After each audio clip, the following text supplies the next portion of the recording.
ओम ज्ञानतिमिरन्धस्य ज्ञानाञ्जनशलाकया चक्षुरुन्मिलितं येन तस्मै श्रीगुरुवे नमः। नमो ओम विष्णुपादाय कृष्णप्रेष्ठाय भूतले श्रीमते भक्तिवेदान्तस्वामिनिति नामिने। नमस्ते सारस्वते देवे गौरवाणी प्रचारिणे निर्विशेषा शून्यवादी पाश्चात्य देशतारिणे। जय श्री कृष्ण चैतन्य प्रभु नित्यानंद श्री अद्वैत गदाधर श्रीवासदि गौरभक्तवृंद। हरे कृष्णा कृष्ण कृष्ण हरे हरे, हरे राम हरे कृष्णा कृष्ण कृष्ण हरे हरे, हरे राम हरे कृष्णा कृष्ण कृष्ण हरे हरे, हरे राम राम राम हरे हरे कृष्णा। तो यहाँ पर ये जो प्रसंग है, यहाँ पर ब्रह्मा जी स्वयं कर्दम मुनि के घर पर आए हैं और कर्दम मुनि की भार्या, उनकी पत्नी देवहूति, अब उनके गर्भ में स्वयं भगवान कपिल के रूप में उन्होंने प्रवेश किया है। तो ये समझने के पश्चात ब्रह्मा जी वहाँ पर आए हैं और भगवान से भी प्रार्थना कर रहे हैं। और अब यहाँ पर ब्रह्मा जी जो हैं कर्दम मुनि और देवहूति से वार्तालाप कर रहे हैं। इस श्लोक में ब्रह्मा जी जो है बड़े प्रसन्न हैं कर्दम मुनि के साथ में, क्योंकि कर्दम मुनि ने जो ब्रह्मा जी ने आदेश दिया था उसका पालन किया। कौन सा पिता या हमारे दादा, हमारे पूर्वज खुश नहीं होंगे अगर हम उनके आदेशों का पालन करेंगे। तो ये भी हमने देखा था कि पुत्र और शिष्य दोनों को अपने पिता और गुरु उनके साथ विवाद नहीं करना चाहिए, आर्ग्यूमेंट नहीं करनी चाहिए। जो वो आदेश देते हैं उसका पालन करना चाहिए। लेकिन अगर वो आदेश वेदों के अनुसार देते हैं, अगर उनका आदेश वेदों के विरुद्ध है तो उनका त्याग कर देना चाहिए। प्रहलाद महाराज ने हिरण्यकशिपु की आदेशों का पालन नहीं किया। उनके स्वयं के पुत्र थे। इसी प्रकार से बलि महाराज ने शुक्राचार्य का त्याग कर दिया, क्योंकि जो उन्होंने आदेश दिए थे वो वेदों के विरुद्ध थे। लेकिन अगर हमारे पिता और गुरु प्रामाणिक हैं और वेदों के अनुसार हमें शिक्षा दे रहे हैं और हमें जो आदेश देते हैं हमें उसका पालन करना चाहिए। तो ब्रह्मा जी का एक बड़ा महत्वपूर्ण कार्य है इस संसार में, और उन्होंने अपने कार्य को करने के लिए अपने बहुत सारे सहयोगी बनाए हैं। उनमें से एक है कर्दम मुनि। ब्रह्मा जी का सबसे महत्वपूर्ण कार्य क्या है? विसर्ग। भगवान ने ये जो रचना की है, इस रचना को भरने के लिए भगवान के आदेश के अनुसार भगवान ने तो बना करके दे दिया, ये ब्रह्मांड तो भगवान ने बनाया, ये तो ब्रह्मा जी ने नहीं बनाया। इस ब्रह्मांड के अंदर में तो जाकर के ब्रह्मा जी का जन्म हुआ है। ब्रह्मा जी ब्रह्मांड के निर्माता नहीं है, ब्रह्मांड के निर्माता तो स्वयं भगवान है।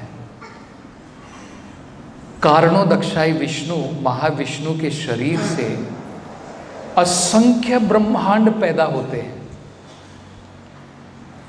इन ब्रह्मांडों में गर्भोदक्षाई विष्णु के रूप में महाविष्णु प्रवेश करते हैं। हर एक ब्रह्मांड में भगवान गर्भोदक्षाई विष्णु के रूप में है। बाद में क्या करते हैं, उनके हर एक ब्रह्मांड में उनकी नाभि से एक कमल का फूल खिलता है। उस कमल के फूल के ऊपर ब्रह्मा जी का जन्म होता है। तो जैसे यहाँ पर इस ब्रह्मांड में चतुर्मुखी ब्रह्मा का जन्म हुआ कमल के फूल के ऊपर, जो गर्भोदक्षाई विष्णु की नाभि से निकला था। जन्म होने के बाद में ब्रह्मा जी समझ नहीं पाए मेरा जन्म क्यों हुआ है, मुझे क्या करना है, कहाँ से मैं पैदा हुआ, मेरा ओरिजिन क्या है, उनकी कुछ समझ में नहीं था। बहुत सालों तक प्रयास किया, अपने मन, अपनी बुद्धि, अपनी इंद्रियों के द्वारा समझने का, लेकिन फिर भी उनकी समझ में नहीं आया। निराश होकर के वो सोचने लगे। तब भगवान ने उनके हृदय से उनसे कहा कि तुम तपस्या करो। तप, दो शब्द कहे। बाद में ब्रह्मा जी ने तपस्या की, घोर तपस्या की, और उस समय में उनकी तपस्या से प्रसन्न होकर के भगवान ने उनके हृदय में ज्ञान प्रकाशित किया कि उनका जन्म किस लिए हुआ है, उन्हें क्या करना है, किस प्रकार से इस ब्रह्मांड की रचना होने के बाद में उन्हें अब इसको बांटना है। ऊपर के प्लैनेट, नीचे के प्लैनेट, मध्य के प्लैनेट, है ना। जैसे देखिए अभी हमारे मंदिर के निर्माण का कार्य चल रहा है। बाहर का स्केलेटन मात्र बना देने से सब कुछ थोड़ी हो जाता है। अभी हर एक फ्लोर का कंप्लीशन चल रहा है ना। Ground floor, first floor, second floor, बाद में 2 मेज़नाइन फ्लोर हैं। इसी प्रकार से ब्रह्मांड की भी ऐसी रचना होती है। भगवान ने तो बाहर से बना करके छोड़ दिया, अब ब्रह्मा जी को ये कार्य दिया है, तुम इसको डिवाइड करो। तो ब्रह्मा जी जो हैं 14 प्लैनेटरी सिस्टम हैं। अब इनमें ब्रह्मा जी का काम क्या है, सारे प्लैनेटरी सिस्टम में जीवों की रचना करना। जीवों को प्रदान करने वाले भगवान हैं, उनको शरीर देने वाले ब्रह्मा जी हैं, उनके शरीर बनाएंगे। तभी तो देखिए, आप देखेंगे भागवत में ये एक प्रसंग आता है जहाँ पर गोपियाँ ब्रह्मा जी को कह रही हैं कि ये ब्रह्मा जी, इनमें थोड़ी अकल लगता है कम है, क्योंकि इन्होंने ऐसी शरीर की रचना की है, हमारी पलक हमेशा झपकती रहती है, और जब हम पलक झपकाते हैं तो भगवान के दर्शन उस कुछ क्षणों के लिए हमें नहीं हो पाते हैं। तो कह रहे हैं कि ब्रह्मा जी ने ये क्यों बनाई है, मतलब ये शरीर वगैरह की जो रचना है ये ब्रह्मा जी ने भगवान से ज्ञान प्राप्त करके ही की है। बिना भगवान के ज्ञान प्राप्त किए कोई रचना नहीं कर सकता है। तो ये ब्रह्मा जी का कार्य है, इसलिए उनको प्रजापति कहते हैं। उनका प्रजा बढ़ाने का कार्य है। अब हम लोग सोचेंगे कि अरे भाई ये क्या बात है, भगवान ने ये काम क्यों दिया, ये कोई बहुत अच्छा काम है क्या, प्रजा को बढ़ाने का, है ना। हमारे मन में ये विचार आएगा, ये क्या काम दिया है भगवान ने ब्रह्मा जी को। नहीं, बहुत महत्वपूर्ण काम है, हमारी समझ में नहीं है।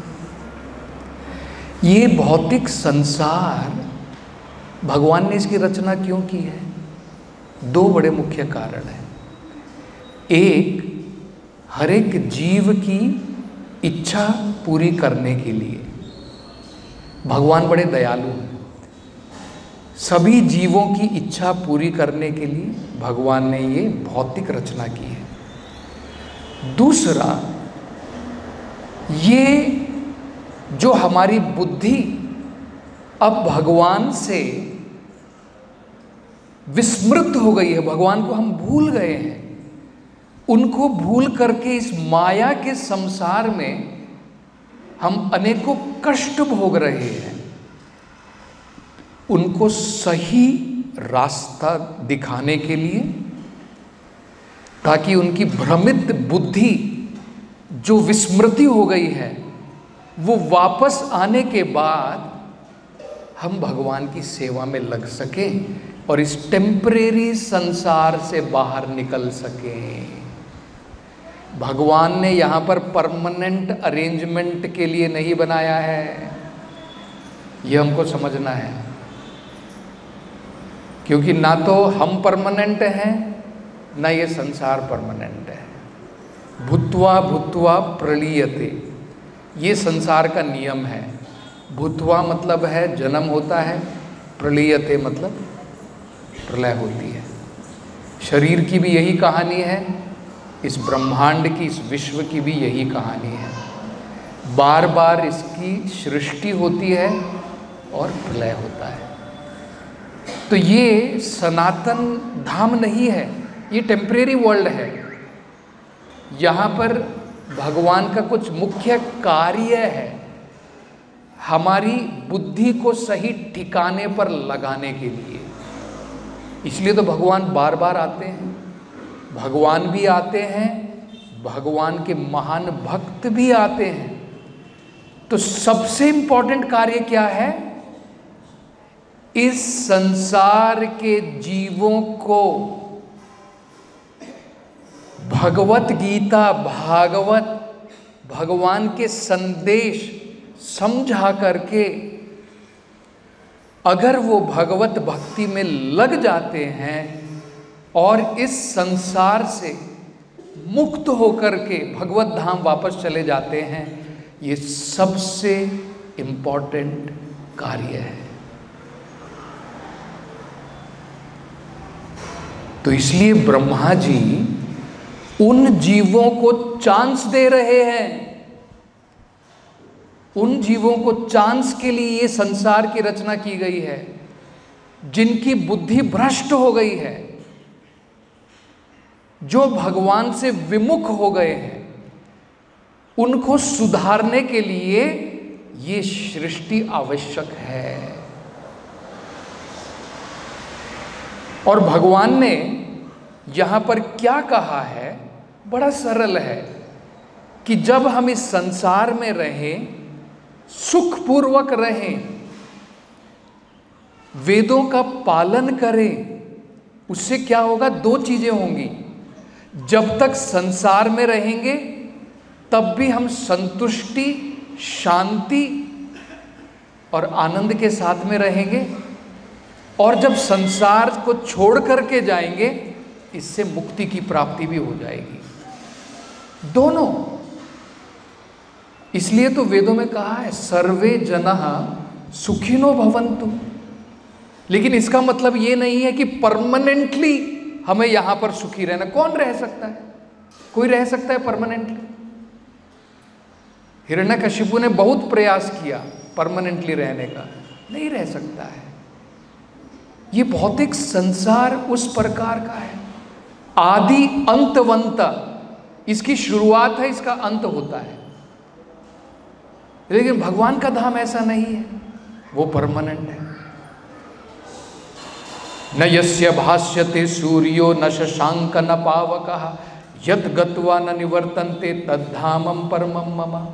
भगवान कहते हैं वहाँ पर सूरज की जरूरत नहीं है, वहाँ पर चंद्रमा की लाइट की जरूरत नहीं है, वहाँ पर इलेक्ट्रिसिटी की जरूरत नहीं है।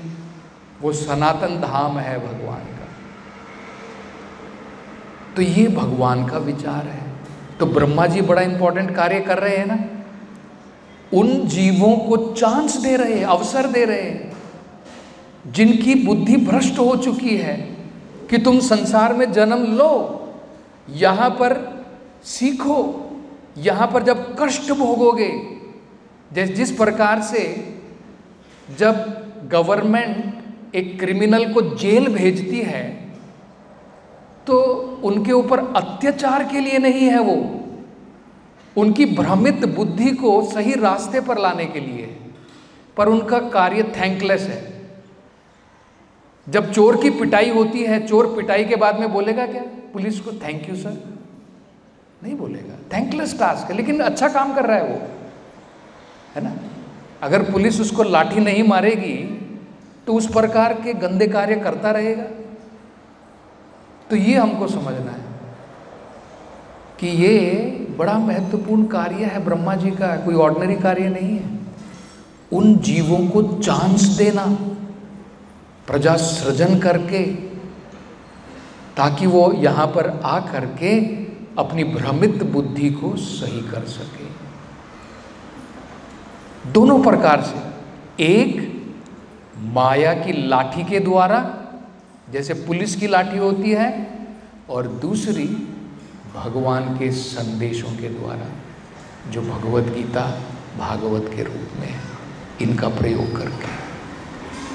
नहीं तो हम लोग सोचेंगे अरे ये ब्रह्मा जी क्या कह रहे हैं यहाँ पर, अरे तुम्हारी जो बेटियां हैं बड़ी सुंदर है और इनके द्वारा प्रजा सृजन होगी।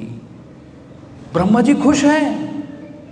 क्यों खुश हैं? क्योंकि वो देख रहे हैं कि देवहूति के गर्भ में कपिल देव हैं। अब कपिल देव तो प्रजा सृजन करने वाले नहीं हैं। कपिल देव क्या करेंगे? अपनी माता को आत्म साक्षात्कार का ज्ञान प्रदान करने के बाद में वो तो चले जाएंगे लोगों को ज्ञान प्रदान करने के लिए। लेकिन ये जो डॉटर्स हैं, ये जो बेटियां हैं, इनका तो विवाह होगा। विवाह होने के बाद में उन जीवों को अवसर प्राप्त होगा संसार में जन्म लेने का, है ना। तो ब्रह्मा जी बड़े प्रसन्न हैं कि तुम्हारी बेटियां जो हैं बहुत चेष्ट हैं। ये भी इंपॉर्टेंट है। अगर वुमेन, स्त्री जो है अनचेष्ट है, मतलब उसके मन में पवित्रता नहीं है, तो जिस प्रकार की योनि, जिस प्रकार की माँ, उस प्रकार की योनि जन्म होती है। अर्जुन ने भगवत गीता में भगवान से यही विचार विमर्श किया। वो कह रहे हैं कि भगवान आप मुझे ये कार्य दे रहे हैं, मैं इतने सारे लोगों को यहाँ पर मार दूंगा तो क्या होगा? सारी स्त्रियां विधवा हो जाएंगी, उनकी कोई प्रोटेक्शन नहीं रह जाएगी। उनकी प्रोटेक्शन नहीं रह जाएगी तो क्या होगा? वर्ण संकरा जायते, अधर्म अभिभवात कृष्णा प्रदुष्यंति कुल स्त्रिया। ये जो रेस्पेक्टेबल कुल स्त्रियां हैं, रेस्पेक्टेबल जो ये स्त्री हैं, धर्म अगर चला गया, धर्म को मेंटेन करने वाले चले गए, तो ये इनकी कोई प्रोटेक्शन नहीं है। प्रदुष्यंति, ये प्रदूषित हो जाएंगी, और उससे क्या होगा? वर्ण संकर जायते, वर्ण संकर की पॉपुलेशन पैदा होगी। वर्ण संकर की पॉपुलेशन क्या करेगी? वो कहते हैं वो सबसे पहला काम करेंगे, सारे धार्मिक अनुष्ठानों को बंद कर देंगे। यही काम करते हैं। एथिस्ट पॉपुलेशन क्या करेगी? हमें मंदिरों से क्या लेना देना है, ये सब धर्म क्या है? धर्म निरपेक्ष, secular, no believing in any god, है ना ये। और उससे क्या होगा? आज देख रहे हैं धर्मनिरपेक्षता का नो पीस, कहीं पर है शांति, यूनाइटेड नेशन बना था, यूनाइट करने के लिए पहले उसमें हो सकता है 100 मेंबर हों, आज अगर 300 है मतलब ओनली डिवाइड होने के बाद में तो आए। कहाँ यूनाइटेड है, ओनली डिवीजन चल रहा है ना। एक देश से दूसरे देश भिड़ने में लगे हैं, एक देश के अंदर में भी शांति नहीं है। सब जगह हम लोग देख सकते हैं। क्यों? वर्ण संकर, इस प्रकार की पॉपुलेशन। प्रभुपाद जी कहा करते थे, एक बड़ा सुंदर उदाहरण देते हैं। देखिए, कई बार आपने देखा होगा ना, म्युनिसिपल कॉरपोरेशन की गाड़ी आती है, 10-20 कुत्तों को वो लोग जो है उठा करके लेकर के जाते हैं। आप सोचिए, गाड़ी के अंदर में 10-20 कुत्ते बैठे हुए हैं और उनको आप बोलिए शांत रहो। कुत्ते लोग शांत रहेंगे? हम लोग तो परेशान हो जाते हैं, रात को इतने भौंकते हैं कि नींद भी नहीं आती है, बिना बात में भौंकते रहते हैं। कुत्तों का तो काम वही है ना। तो प्रभुपाद जी यही कहते हैं, मनुष्य की कॉन्शियसनेस को तुम डॉग के लेवल पर, जानवर के लेवल पर रखना चाहते हो और बोलते हो शांति। कौन सी शांति आएगी? अरे मनुष्य को मनुष्य के लेवल पर रहेगा तब शांति की बात करो।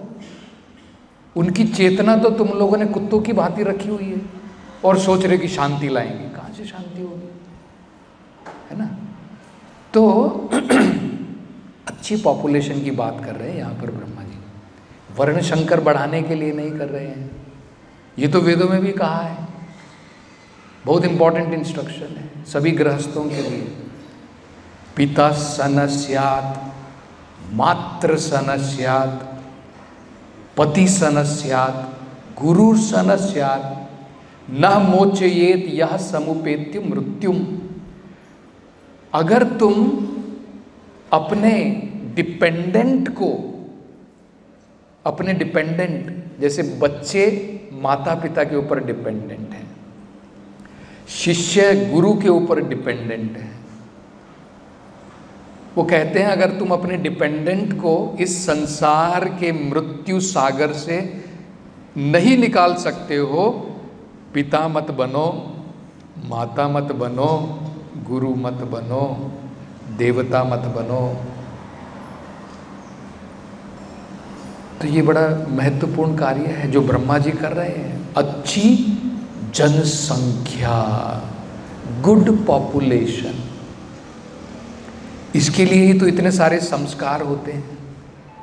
जब स्त्री और पुरुष का संभोग होता है, अगर हमारी कॉन्शियसनेस लस्टी है, केवल इंद्रिय तृप्ति करने के लिए है, उसी प्रकार की संतान पैदा होगी। इसलिए गर्भदान संस्कार, वो संस्कार का पहले, संभोग के पहले गर्भदान होता है, उसे संस्कार कहते हैं। ये केवल हमारी डिज़ायर, ठीक है, इस कार्य में हमारा जो काम है वो भी पूर्ण हो जाता है। और भगवान कहते हैं धर्म अविरुद्धो कामोस्मि, धर्म के विरुद्ध जो काम नहीं है, भगवान कहते हैं वो मैं हूं।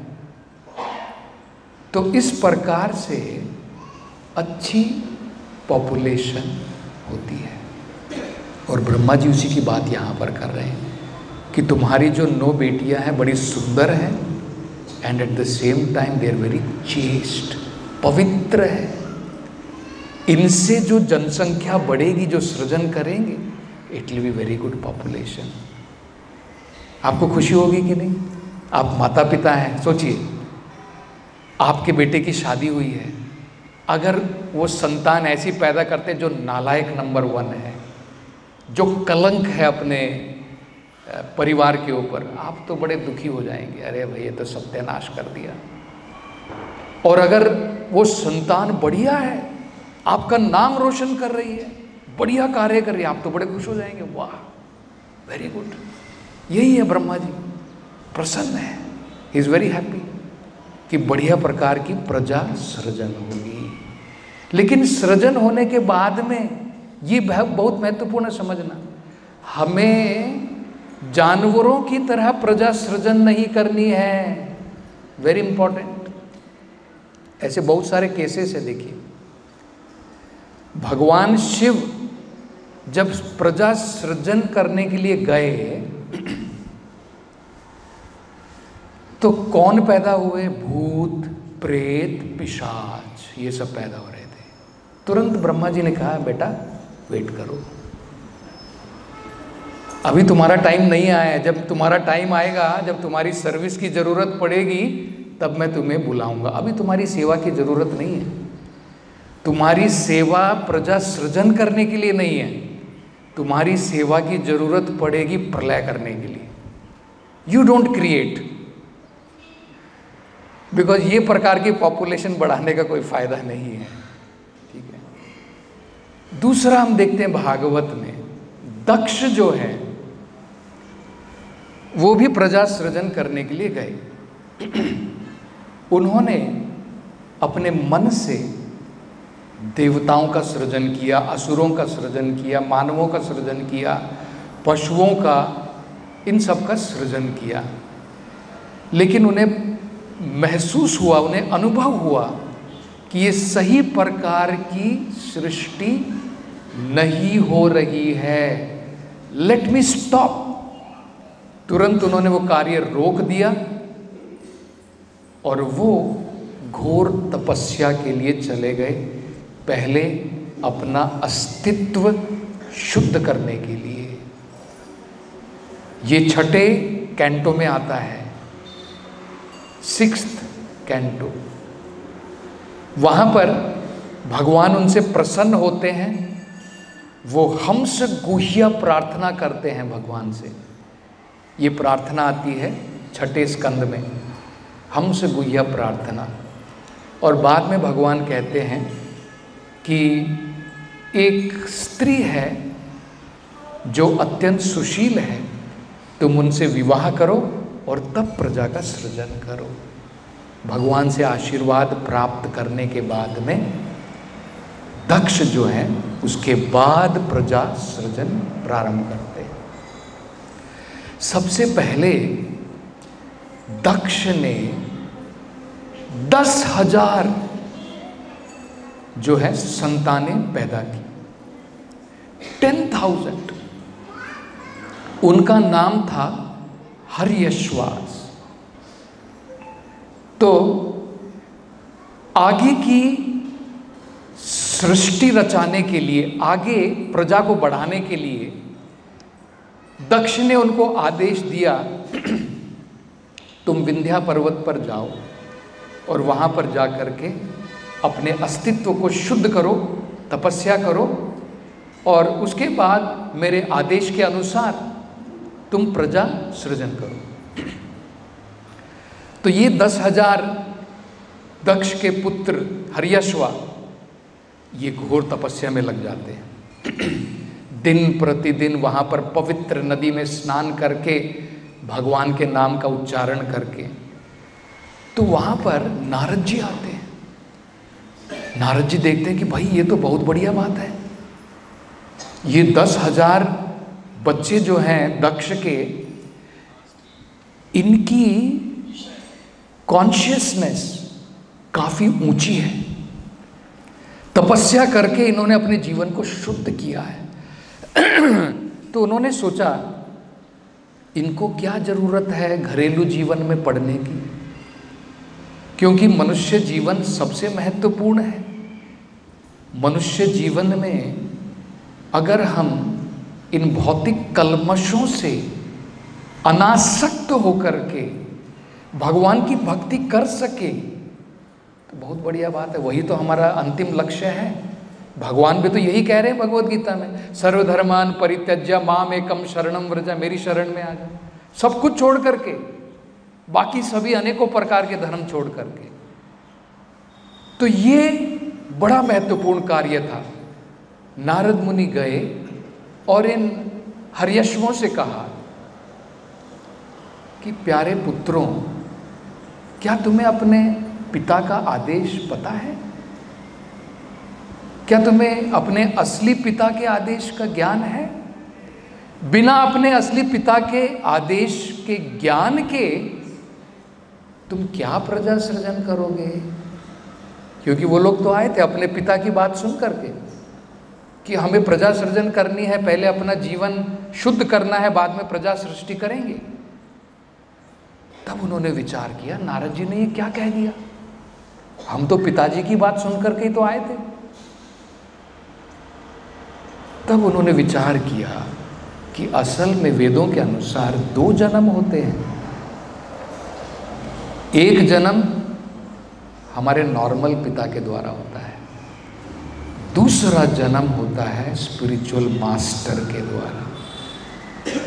देखिए ये वेदों में कहा है, जब व्यक्ति को ज्ञान प्राप्त होता है गुरु के द्वारा, उसे द्विजा कहते हैं। द्विजा, कभी आपने सोचा इसका मतलब क्या है? दूसरा जन्म, सेकंड बर्थ। पहला बर्थ सब लोग लेते हैं, जानवर भी लेता है पहला बर्थ। मनुष्य जीवन में मात्र हम दूसरा बर्थ ले सकते हैं। वेद हमारी मां और स्पिरिचुअल मास्टर या भगवान हमारे पिता। तो तब उनकी समझ में आया कि भाई हमारे गुरु और हमारे जो असली परम पिता हैं भगवान, उनका क्या आदेश है? उनका आदेश तो ये है कि हम प्रवृत्ति मार्ग पर क्यों जाएं। ये घरेलू जीवन में जाकर के बाद में वेट करना, पहले भोग करना, बाद में धीरे धीरे अनासक्त होना, और इसमें कोई गारंटी नहीं है, लाख जीवन भी बीत जाएं। क्या गारंटी है? कितने जीवन बीत जाएं कुछ पता नहीं है, क्यों जाएं हम लोग उसमें? तो ऐसा सोच करके उन्होंने तुरंत संन्यास ले लिया। नारद जी गए और जाकर के ये खबर सुनाई दक्ष को, I have preached to your children and they have taken संन्यास। तो बड़ा क्रोधित हो गए दक्ष जो है। चलो, दक्ष ने कहा कि कोई बात नहीं, अब मैं दोबारा प्रजा सृजन करूंगा। तो प्रभुपाद जी कहते हैं, Daksha was expert in producing children and Narada ji was expert in delivering those children. Both were expert. एक भौतिक कार्य में एक्सपर्ट है, दूसरे आध्यात्मिक कार्य में एक्सपर्ट थे। तो दक्ष तो एक्सपर्ट था, उसने कहा कि चलो 10,000 गए कोई बात नहीं, और प्रोड्यूस करूंगा। फिर उसने जो है दोबारा 1000 बच्चे पैदा किए, अनदर 1000। उनका नाम पड़ा शवलस्वा। शवलस्वा भी पहुंच गए दोबारा तपस्या करने के लिए, अपना जीवन शुद्ध करने के लिए। नारद जी फिर दोबारा वहां पर पहुंच गए, और इस बार पूरी हिस्ट्री सुनाने की जरूरत नहीं पड़ी। उन्होंने कहा कि भाई तुम तो अपने भाइयों से बहुत प्रेम रखते हो, भाइयों में तो बहुत प्रेम होता है, you should follow the footsteps of your brother. तुम्हारे भाइयों ने जो मार्ग अपनाया तुम्हें भी अपनाना चाहिए। तो नारद जी की बात सुन करके उन्होंने अपने भाई की तरह उन्होंने भी अपने जीवन का त्याग करके वो भी भगवान की भक्ति में लग गए।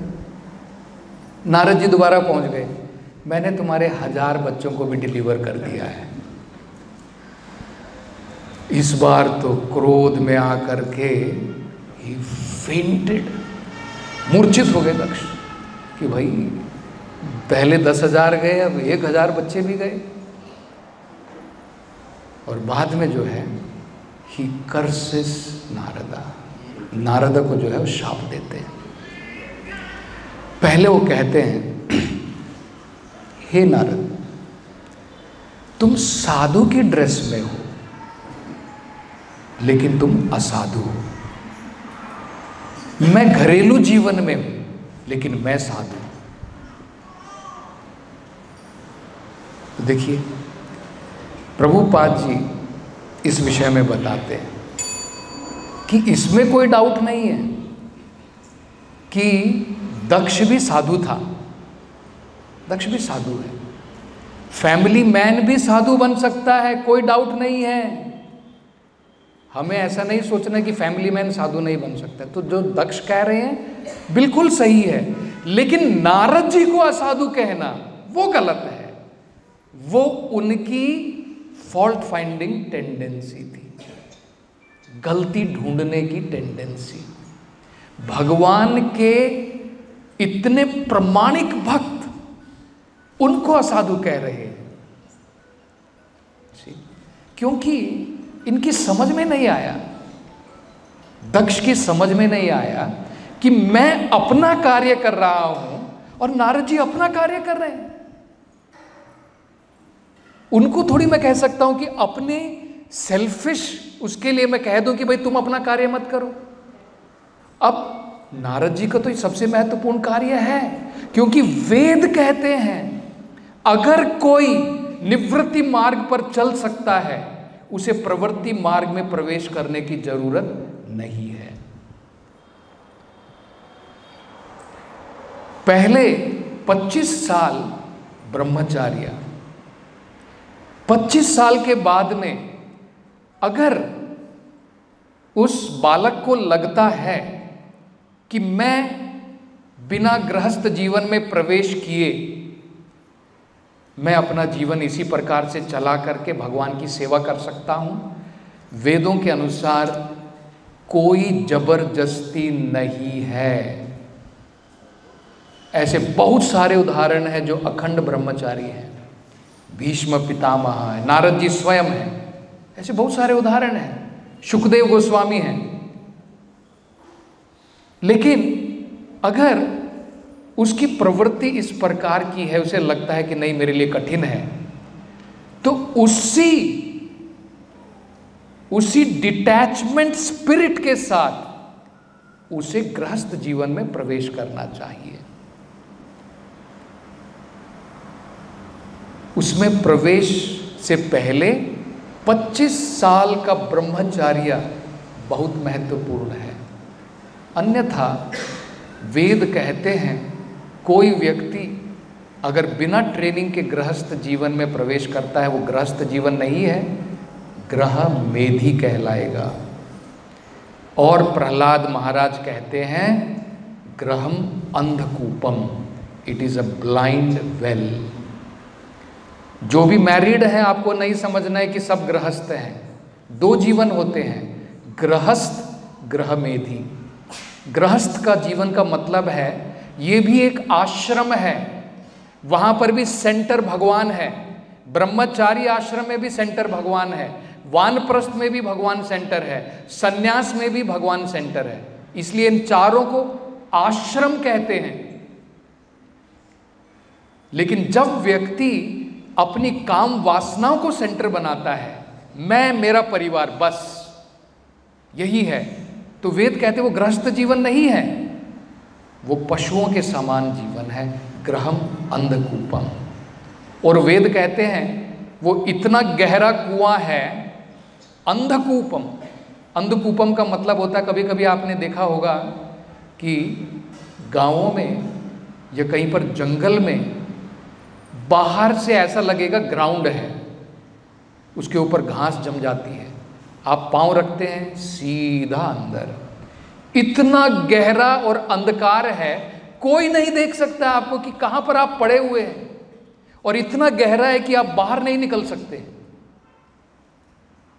इसलिए प्रहलाद महाराज कह रहे हैं वनम गतो यद हरिमाश्रेता, इस प्रकार के ग्रह मेधी को चाहिए सब कुछ छोड़ करके वनम गतो यद, better go to forest and take shelter of Lord Krishna. तो ये ज्ञान दक्ष को नहीं था कि मैं अपना कार्य कर रहा हूं और मैं प्रजा सृजन क्यों कर रहा हूं, अरे भोगने के लिए नहीं, मेन इंपॉर्टेंट क्या है, उनकी मुक्ति के लिए। और अगर कोई आकर के उनको मुक्ति दिला रहा है, मुझे तो वाह वाह बोलना था, उसकी जगह में मैं उन्हें शाप दे रहा हूं, है ना। देखिए अगला, देखिए वो क्या कहते हैं। दक्ष कहते हैं नारद जी से, केवल वस्त्र मात्र पहनने से कोई साधु नहीं बन जाता है। जब तक उनके मन के अंदर में त्याग की भावना उत्पन्न नहीं होती है, कोई साधु नहीं बन सकता है। बिल्कुल सही बात कही, कोई गलती नहीं है। आजकल हम लोग देखते हैं लोग जो है केवल भगवा कपड़ा पहन लेते हैं, काम उनका दूसरा होता है। प्रभुपाद जी स्वयं बताते हैं, उन्होंने स्वयं देखा है बचपन में एक व्यक्ति सवेरे भगवे कपड़े पहनकर सब जगह भिक्षा मांगता था, रात को नॉर्मल कपड़े पहन करके फिल्में देखने जाना, दारू पीना, जुआ खेलना, उन सब कामों में। तो रिनाउंसिएशन, त्याग की भावना नहीं है। कपड़े मात्र पहनने से कोई सन्यासी नहीं बन जाता है। लेकिन यहाँ पर दक्ष को जो ज्ञान नहीं है कि भगवान की भक्ति करने से ज्ञान और वैराग्य दोनों आ जाते हैं। दक्ष कह रहे हैं नारद जी से कि बिना ज्ञान के जो वैराग्य होता है, बिना अनुभव के, वो कह रहे हैं जब तक, एक उदाहरण देते हैं वो, आपने भी उदाहरण सुना होगा, बांझ क्या जाने एक गर्भवती का दुख। बांझ का मतलब होता है जो स्त्री कभी गर्भवती नहीं हो सकती है। प्रेगनेंसी का पेन केवल वो औरत समझ सकती है जो कभी प्रेग्नेंट बनी है। जो कभी नहीं बनी है या नहीं बन सकती है, शी कैन नॉट अंडरस्टैंड। वो करेक्ट है। लेकिन प्रभुपाद जी बताते हैं कि जब स्त्री प्रेग्नेंट होती है और इतनी वेदना, कष्ट भोगती है, तब वो सोचती है लास्ट, बस इसके बाद नहीं। लेकिन फिर भी हम देखते हैं कि माया इतनी प्रबल है कि बार बार हम उसी वेदना में पड़ते हैं। केवल अनुभव मात्र होने से व्यक्ति त्याग नहीं कर सकता है। ज्ञान बहुत इंपॉर्टेंट है, नॉलेज इज वेरी इंपॉर्टेंट। अब क्या चोर को क्या ज्ञान नहीं है? चोर ने क्या अनुभव नहीं किया है? चोर देखता है कितने सारे चोरों की पिटाई होती है, उसकी भी पिटाई होती है, लेकिन फिर भी वो बाहर निकलने के बाद में वही कार्य करता है। तो दो चीजें बड़ी महत्वपूर्ण है, ज्ञान और वैराग्य। और भगवान की भक्ति से ज्ञान और वैराग्य दोनों प्राप्ति होती है। वासुदेवे भगवती, इसमें भागवतम में कहा है, अगर कोई व्यक्ति भगवान वासुदेव की भक्ति में लगा है, जनयति आशु वैराग्यम ज्ञानम च यद हेतुकम।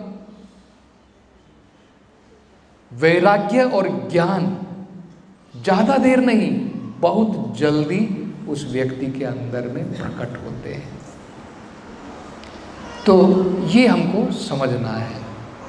इसलिए बाद में जो है वो नारद जी को, क्योंकि उनके अंदर में ये ज्ञान नहीं है, वो शाप देते हैं। वो कहते हैं कि तुम इधर उधर घूमते रहते हो,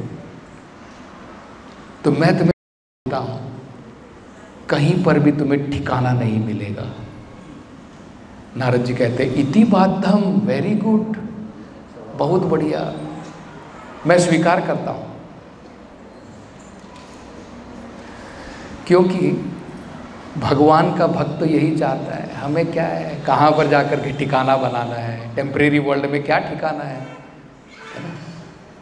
तो सन्यास की 3 स्टेज होती है, कुटीचका, बहुदका, परिव्रजक आचार्य, बाद में परमहंस भी आता है।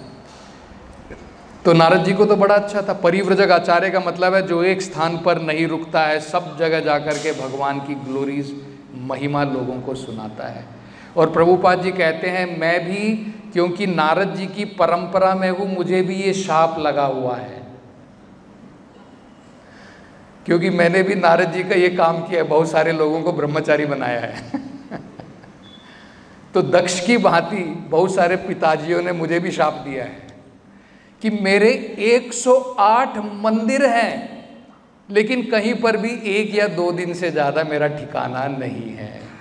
और प्रभुपाद जी कह रहे हैं अब मैं बूढ़ा हो रहा हूँ, ये शाप मैं अपने डिसाइपल्स को देना चाहता हूँ, ट्रांसफर।